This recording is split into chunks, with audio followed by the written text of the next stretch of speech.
This story is all about David the dragon. He is one of only 500 dragons in the world, and years ago he found himself in Vietnam. David usually lives in an old volcano in Hawaii but had to leave. One night about 2 a.m. he was napping when there was a loud bang. He woke up and gasped around. There was a lightning and rain falling from the sky. He flew up to see how bad it was, but as he did, he saw another thunderstorm heading towards him. David decided that he had to fly to safety. The mainland was no good because the storm was heading there.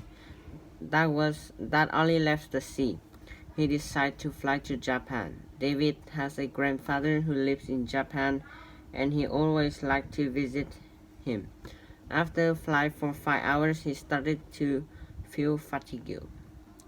Let's face it, he only has very small wings and he is little fat.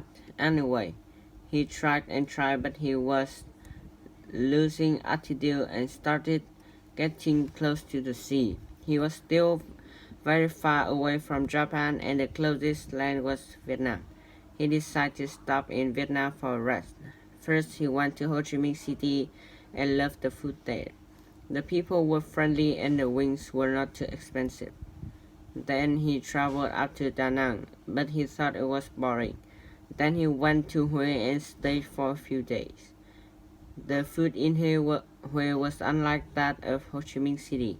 It was thought-provoking to try new things, and he saw the paper boat festival and lanterns. Unfortunately, his abdomen started to hurt and he had to use the bathroom. "Excuse me, where is the bathroom?" asked the man. The man waved his head. He tried again and again, but no one could speak English. "Oh my God," he cried, "I need to go now." Then he saw some bushes and strode over it casually. He wasn't used to go to bathroom in a public place, but it was after all an emergency. He came out from the bush and whipped his feet on the pavement. "That's better," he sighed. Then he observed something people hadn't seen. People were on the opposite side of the river, and they were shaking their hands just in a judgmental manner. David yelled out, "I am sorry, it was an emergency," but they still looked unhappy. Then one of the women shouted, "You are in the garden of the king." David looked around and saw a huge palace. He walked away quickly before his stomach returned and went back to his hotel. The next day he flew to Hanoi. When he arrived, he landed at Hoan Kiem Lake. The lake was so peaceful and calm. He sat down alongside the lake and looked at the tower in the middle. "Oh, I feel like I am finally home," he said cheerfully. David thought about going to Japan, but instead he remained in Hanoi. A few months later, he fell in love with a Vietnamese dragon, and life could not have been better.